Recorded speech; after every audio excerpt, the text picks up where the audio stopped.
내 골반이 얼마나 올라가 있는지, 우리 식구의 골반이 얼마나 올라가 있는지를 한번 측정을 하시길 바라겠습니다. 이렇게 하시다 보면은 이쪽 고관절을 싸고 있는 와순 쪽 혈액순환이 원활하게 됩니다. 요추를 굽히는 폴더 운동은 절대 하시지 않았으면 좋겠습니다. 물론 누워서도 마찬가지예요. 제가 쉽게 할 수 있는 방법 한번 알려드리겠습니다. 병원 검사에서 이상 없다는 말을 들었는데도 여전히 엉덩이랑 다리가 아픈 분들 많다는데 이런 증상의 문제 원인은 무엇인가요?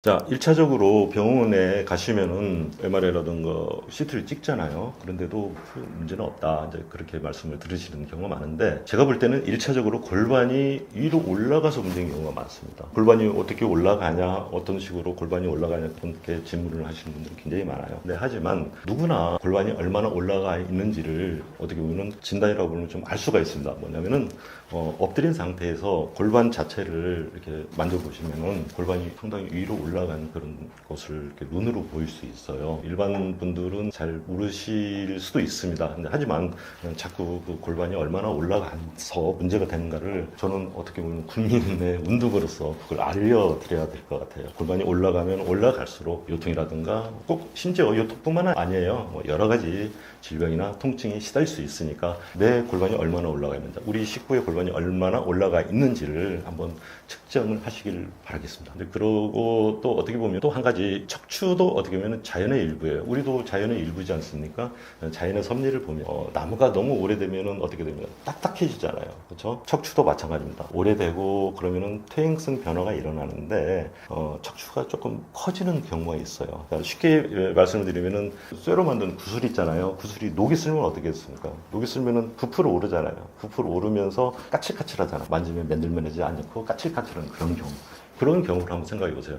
척추를 만져보면 뭔지 모르게 부풀어 오르면서 울퉁불퉁하면서 굴곡이 지면서 까칠까칠한 그런 딱딱한 그런 경우가 많아요. 그걸 저는 이제 가골이라 그렇게 이제 설명을 드리는데, 이제 그런 어떤 퇴행성 변화 그런 것들이 있으면은 당연히 어떻게 보면 구조의 잘못으로 인해 가지고 그 기능의 저하 또는 통증, 질병이 나타나게 되어 있습니다. 운동하다가 엉덩이 다리 저림이 생겼다는 분들도 많습니다. 엉덩이 고관절이 더 안 좋아질 수 있는 대표적인 운동이나 습관도 있을까요?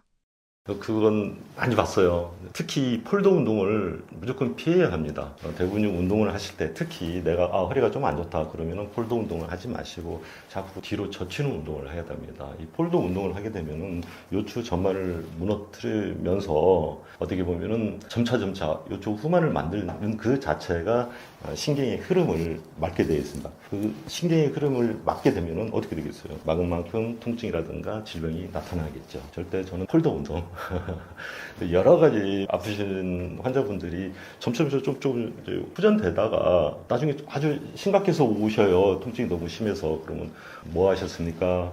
여지 없습니다. 다 폴더 운동을 합니다. 특히 요가라든가 필라테스 운동도 그때는 좀 조심하셔야 되지 않을까 그렇게 생각합니다. 이상근 증후군이 있을 때 일상생활에서 이건 꼭 피해야 한다 싶은 행동이 있다면 뭐가 있을까요? 이상근 증후군이라는 게 결국은 보면은 자골신경통이라고도 하고 뭐 사이어티카라고 해가지고 신경이 이제 뒤로 엉덩이 뒤쪽으로 해가지고 종아리까지 땡기고 저리고 그런 거 아니겠습니까? 이제 이런 그런 자세가 이제 왜 오냐? 어떻게 보면은 골반이 올라가고 요추 후만이 돼 있기 때문에 오는 거니까 1차적으로 그런 요추 전반을 무너뜨리는 자세, 폴더 운동 그런 것들을 하지 마시고, 또 뭐 허리 아프면 그렇잖아요. 오래 앉아 있거나 또 오래 서 있거나 뭐 오래 또 작업하거나 뭐 컴퓨터, 스마트폰 하는 그런 자세들 굉장히 안 좋죠. 또 뭐 장기기간 운전하시는 거 그런 것도 피해야 될 것입니다. 고관절 통증을 방치하면 어떤 질병으로 발전하게 될까요? 엉덩이 통증, 즉 어떻게 보면은 이 고관절은 고관절 통증뿐만 아니라 엉덩이 통증, 서해부 통증 또는 청장 관절의 통증 등과 연계되어서 나타나는 경우가 굉장히 많아요. 고관절의 변형이 심하게 오고 뭐 무혈성 대퇴골두 괴사 등 고관절의 기능을 잃어버리는 그런 상황에서는 통증도 힘들어지고 어떻게 보면은 뭐 반드시 못 걷고 터덕터덕 걷는 보행장애에 시달릴 수도 있잖아요. 그런데 어떻게 보면은 이런 것들이 진행이 되면은 잘 걷지 못하는 그런 상황이 되고, 그렇게 되면 어떻게 됩니까? 수술, 뭐 고관절 뭐 치환 수술을 해가지고 다시 뭐 어떻게 인공 관절을 또 끼워 넣는 그런 경우가 있잖아요. 근데 그 인공 관절도 뭐 수명이 뭐 7년에서 뭐 10년이라고 그러니까 되도록이면은 내 관절을 좀 오랫동안 가지고 사는 것이 좋겠죠. 네, 그래서 고관절 쪽으로 가는 신경이 잘 살아야 됩니다. 우리 몸은 어떻게 보면은 신경이 먼저 흐른 다음에 그 다음에 피가 가게 돼 있어요. 이 피 안에 어떻게 보면은 거기에 산소와 영양소가 들어있잖아요. 결국은 대퇴골두도 마찬가지입니다. 고관절도 마찬가지. 거기 신경이 잘 흐르게 돼 있고 신경이 잘 흐르게 돼 있으면은 혈액순환이 잘 돼서 대퇴골두 괴사 그런 것들이 예방이 되고 또 치료가 되는 거거든요. 그런 경우에는 결국은 고관절로 가는 그 신경이 흐름 자체는 어디서 오느냐? 요추 2번, 3번, 4번에서 와요. 또 요추 2번, 3번, 4번이 어디냐면 등 뒤 배꼽 뒤쪽이잖아요. 여기. 거기가 요추 전반이 잘 돼서 신경이 잘 흐르게 되면은 고관절 쪽으로 가는 그런 혈액순환이 원활하게 돼서 고관절의 어떤 질병을 예방할 수도 있고 치료할 수 있는 거죠. 고관절만 아픈 경우도 있지만 또 허리 같이 아픈 경우가 많습니다. 특히 여성분들 서해부 통증이 굉장히 많아요. 이 서해부 통증이면 이 고관절이 문제가 되지 않나, 고관절이 문제가 있어서 서해부 통증이 있지 않냐 그런 식으로 굉장히 물어보시는 분들이 많은데 특히 여성분들 서해부 통증은 요추 2번, 3번 쪽에 문제가 있어서 오는 통증입니다. 그래서 요추 2번, 3번에 전만을 충분히 만들어 놓고 뼈를 부드럽게 만든다면 그런 서해부 통증이 없어집니다. 그러면은 당연히 그런 고통이라든가 그 걱정에서 벗어날 수 있겠죠. 고관절이라는 것은 또 뭐 음주로 인해 가지고 남성분들 뭐 40, 50대부터 고관절 문제가 올 수도 있고요. 또 노령화가 가장 크죠. 노령화 또 뭐 스테로이드를 너무 많이 가령 투여한 경우에도 뼈가 약해짐으로써 이제 고관절 문제가 올 수도 있다. 그렇게 말씀드리고 싶습니다. 집에서 쉽게 할 수 있는 고관절 스트레칭 방법 있을까요? 요추를 굽히는 이 폴더 운동은 절대 하시지 않았으면 좋겠습니다. 물론 누워서도 마찬가지예요. 이제 그런 거 하지 마시고 제가 뭐 쉽게 할 수 있는 서서 할 수 있는 방법 한번 알려드리겠습니다. 이 고관절 자체를 발을 들어서 터는 거예요. 이렇게 쭉.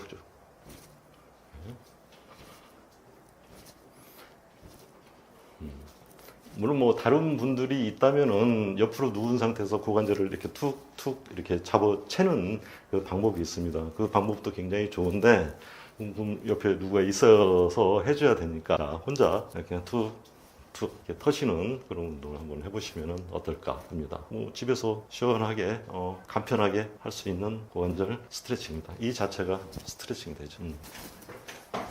세게 해도 좋습니다. 나이나 뭐 성별, 뭐 힘의 근력에 따라서 천천히 하십시오. 이렇게 하시다 보면은 이쪽 고관절을 싸고 있는 와순 쪽 이 혈액순환이 원활하게 됩니다.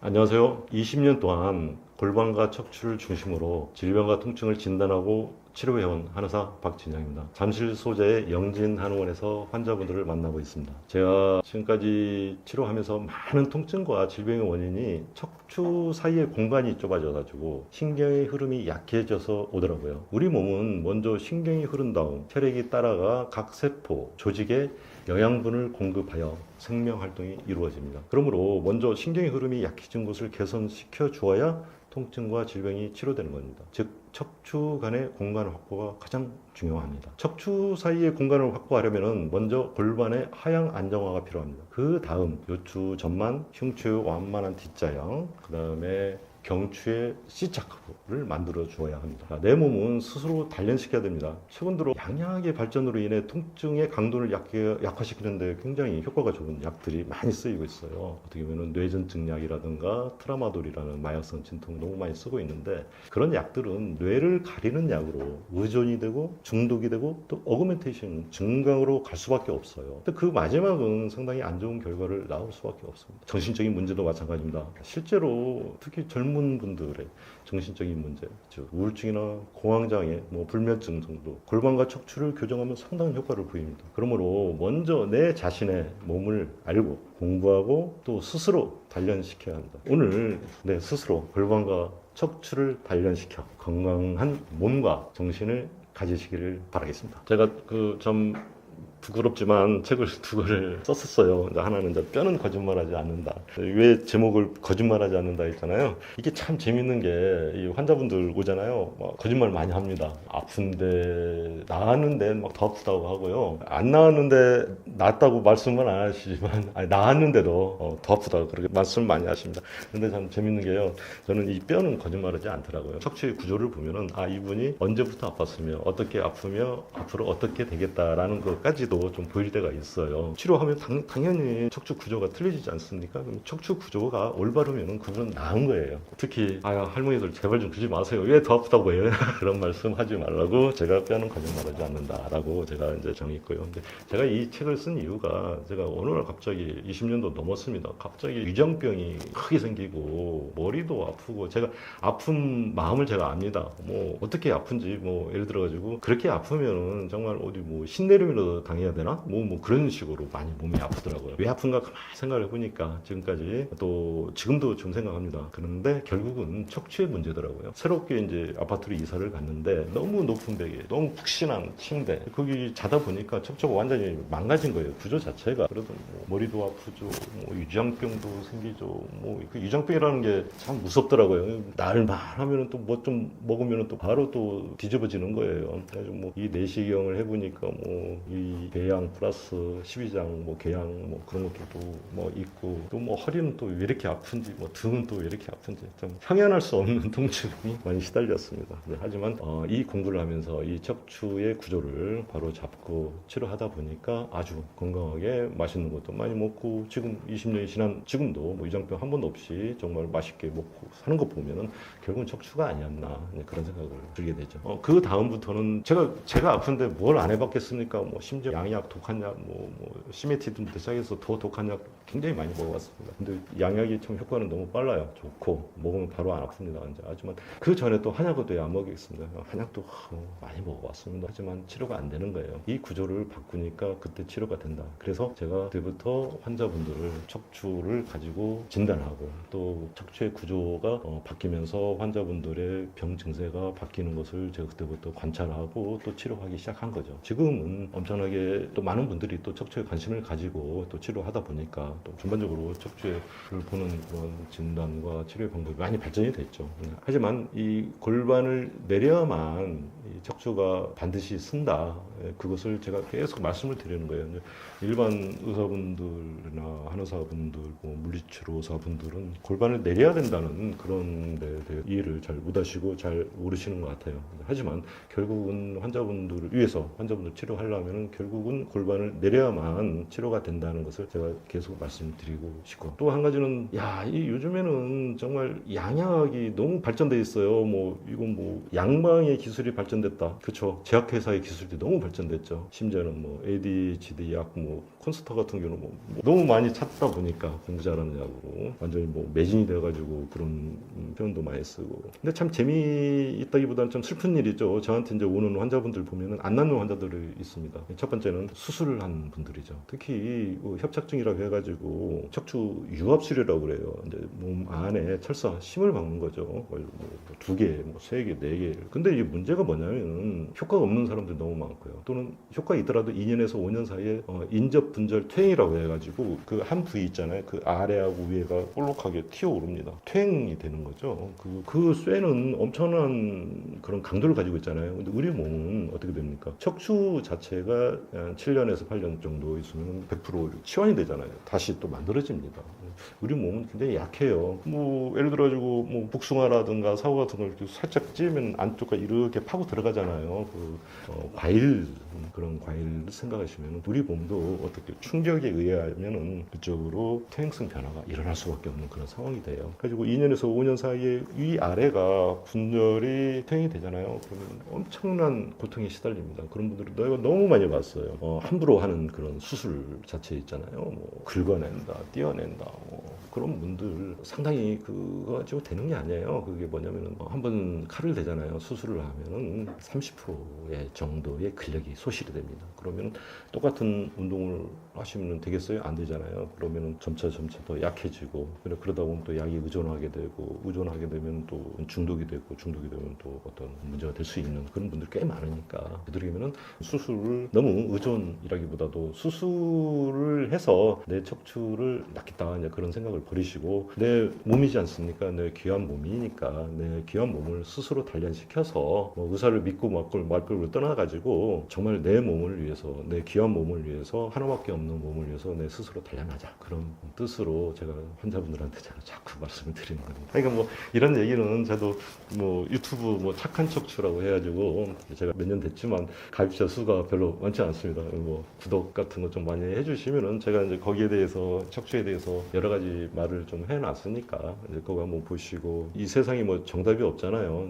정답이 없지만 꼭 그런 쪽으로 양방의 시술이나 수술 그 전에 또 플러스 약에 의해서 가는 그런 치료 하면 내 스스로를 단련시켜서 조금씩 변하는 내 모습을 보면서 건강한 몸과 특히 정신적인 건강한 정신 내 몸이 좋아지면 정신이 맑아지는 거거든요. 그러니까 내 몸을 좋게 만들고 또 정신을 밝혀서 제 채널인 착한 척추를 한번 구독해 주시고 이 책도 정말 이게 심혈을 기울여서 썼습니다. 이 책에 상당한 그런 좋은 내용이 있으니까 한번 보시고 제 채널 한번 구독해 주시면 감사하겠습니다. 우리 몸과 정신의 가장 중심축은 저는 척추라고 생각하고 있거든요. 그 중심축인 척추를 바로 세워서 건강한 몸과 마음을 가지시도록 노력하시기를 바라겠습니다. 감사합니다.